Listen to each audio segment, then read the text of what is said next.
Hey guys, it's Kim. Welcome back to my channel. I am so excited for today. I'm so excited that I'm getting decided to get a little bit closer to you today, if you'll notice. That is because, well, one, my daughter's sleeping and I don't really want to talk that loud because everyone knows you don't wake a sleeping 2-year-old. And two is I finally got my hair dyed so you can't see my gray hairs anymore.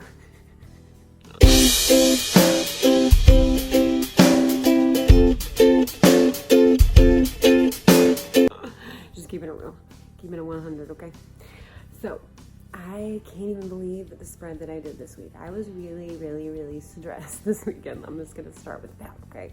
So I wanted a spread that was gonna be difficult, take me out of my head, and even be somewhat time consuming. So I did something that I have never done, which is a circular spread. I don't know, I'm sure you guys have seen these on Pinterest and Instagram floating all over the place, but they're absolutely adorable, where they're just circles and then people draw like little flowers around them and then the dates on the inside of the circles. And oh, I loved it. I was so inspired by it.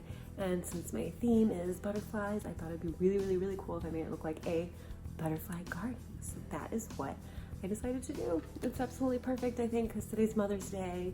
Feeling the love, you know, now that I'm not stressed anymore.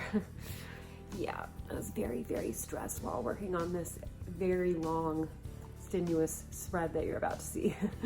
I normally don't pick ones that are that difficult. I always tell you I like to pick simple spreads because I'm not an artist and they're just easier. But it is really nice to be able to look at this spread like, oh my God, I did that. Wow, holy crap. You know, so like I just say, push yourself every once in a while. You never know what might happen. Anyway, I'm going to switch you over to the voiceover now, so enjoy. All right, everybody, let's get comfy. Let's sit down. Let's get a snack because we're going to be here a minute. No, I'm just kidding. It's only about 8.5 minutes long, sped up, but this took me all day and all night, I'll have you know, for an 8-minute video. But it's totally worth it because it's way more satisfying to watch this way. So I started with my stencils because I can't draw a normal, just a regular circle to save my life. Wanted some of them to be bigger for the days of the week, obviously, and then some smaller ones for my month, my notes, my focus, my goals, all that. One of the things that I do a lot when I'm doing a spread is I will see a color that I have to do a lot and I'll just grab every single color that I have of that. So I grabbed all my green Crayola Super Tips. I love my Super Tips. And I'm like, all right, this is going to be a big task, this grass here. So I'm going to grab all my greens and I'm going to tackle all the greens right now. And I do that a lot because it just, I don't know, I just like to split things up that way. It makes it easier for me for some reason. I am very detail oriented and like I like to have tasks. And I mean, that's why I bullet journal. Hello. Now, the way I do my grass, you'll notice I've always done it like this. I just draw it and then color in each strand a different shade of green just to make it like really pop and really give it that real life grassy feel that I love so much. I did this a lot during the month of March, mainly because, you know, everything was green. Here I'm going my stems for all the beautiful flowers I'm gonna do. Kind of wish that I hadn't done stems on all of them looking back, like some of them could have just been floating there, but still pretty happy with this. Here I'm doing my carnation that you guys have been seeing me do all month. Had to throw at least one of these in here, of course. It's Mother's Day and this is like my go-to flower I've been doing, but since this is the go-to flower I've been doing, I wanted to really switch it up and try a lot of other different ones. So this is the only one I did of this month. I just used you guys know how I love to blend my Tombos, get my dark pink Tombow and then use my blender brush to make. This is a flower that I had in my mind of how I wanted it to look, and for once it came out exactly like I wanted it to. So I was just super pleased with it. So you'll notice I actually added a bunch more after this. Here I'm just doing my little sunflower. Again, you're really going to be able to see it pop once I do the pen outline, because it's kind of hard to tell what it is at this, just, you know, without the pen. But I really wanted to wait to actually do the outline of the pen till the end of the video because it's just way satisfying to watch that way. but I wasn't able to do that. And we'll get into why in a little bit here. And now it's nighttime. That's right. I've gone from the day into the night and I'm still doing this spread. Here I'm adding a few more of the little blue flowers that I love so much. Again, like I said, I was really stressed this weekend and just going through a lot, and I wanted to just be busy, keep myself busy, and this spread is exactly what I needed. So I'm really glad that I was a little stressed, honestly, because I don't think I would have pushed myself otherwise. Now, the way that I do these flowers is I just take my dark blue Tombow, color in the very, very middle of the flower, and then take the blender brush to just sort of push that dark blue out and make the outer petals appear to be light blue. And it looks just like that one flower, whatever its name is. For some reason, I can't. It's like right on the top of my head, but I can't think of it right this second.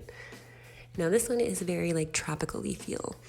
I wasn't really going for the tropical vibe. I wanted more pastels, but pastels, rainbow colors, it's all the same vibe. It's cool. I've seen it done a lot online, but they did black as the outline, so I just decided to switch it up and do orange, and it kind of made it pop with this little tropical vibe, and I'm digging it. It goes pretty well with the rest of the flowers. All right, now you'll notice when I did that flower, I had to erase certain lines.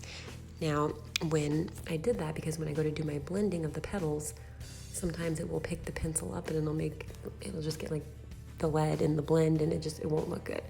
So I had to erase a lot of lines, and I was realizing, okay, I gotta remember that. Like, I didn't want to forget, so that's why I wasn't able to do the pen at the very end like I really wanted to. I love the way those little pink flowers came out. Those are one of my favorites for some reason. They're simple but look adorable. And here I am going in with my pen so satisfyingly. Love it. Just really makes it all come together.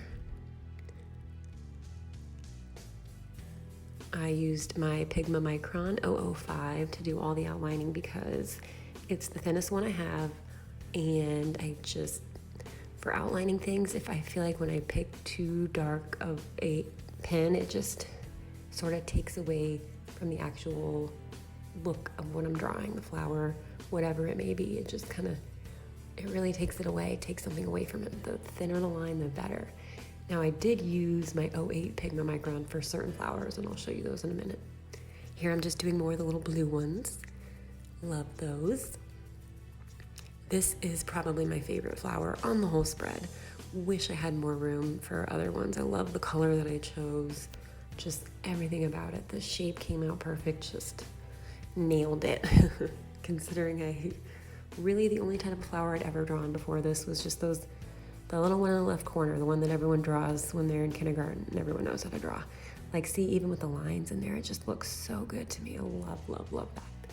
All those little lines and everything is what I wasn't able to remember, and I didn't want to have the pencil markings in there, so that's why I wasn't able to wait till the very end to outline everything. I had to sort of outline as I went. And these are those little flowers I was talking about that everyone can do, just the little circle, circle, circle with the little dot in the middle, and everyone does when they're in school and just doodles all over their page.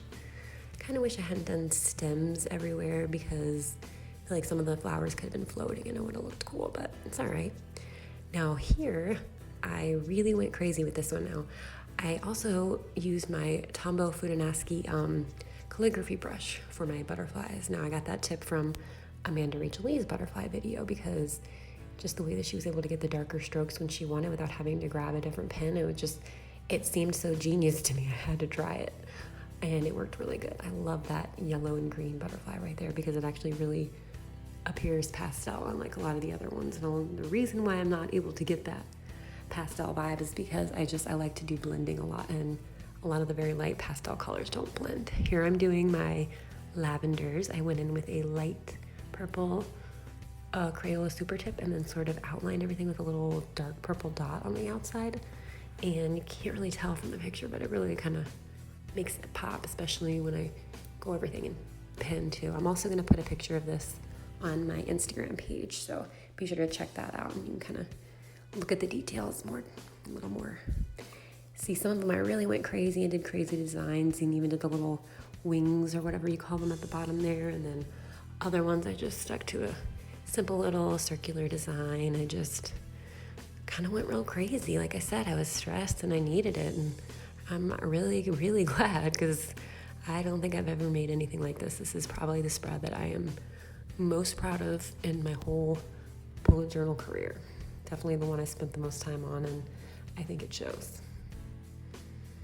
And here I'm outlining everything. I think we're getting close to the end here. I know it's probably midnight on my end as I'm doing this. Again, I'll put a picture on my Instagram for you guys to also check out. Love it.